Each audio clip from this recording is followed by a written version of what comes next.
Ready? হ্যাঁ, আসসালামু আলাইকুম।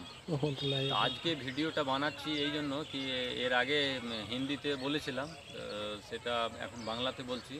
কি আমরা যে রোজা রাখছি, তো রোজা রাখা অবস্থায় আমাদের চোখে যে গুনাহ হচ্ছে, মুখে যে কথা বলছি আলতু ফালতু, বা যাই হোক হাতে যে গুনাহ হচ্ছে, পায়ে যে গুনাহ হচ্ছে, এগুলো আমরা রোজা করে যে ছোটোখাটো গুনাহ করছি বা পাপ করছি, সেগুলোকে আমরা যদি রোজাকে কমপ্লিট করতে চাই, তাহলে আমাদেরকে কী করতে হবে?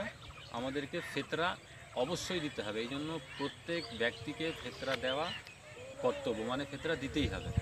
তো সেই হিসাবে আমার ভিডিও বানানোর উদ্দেশ্য এটাই, যে আমরা যদি ছোটোখাটো কোনো গুনাহ বা পাপ করছি রোজা অবস্থায় বা রোজার মাসে, তো আমরা যদি সে ফেতরাটা দিই, তাহলে আমাদের রোজাটা কমপ্লিট হয়ে যাবে।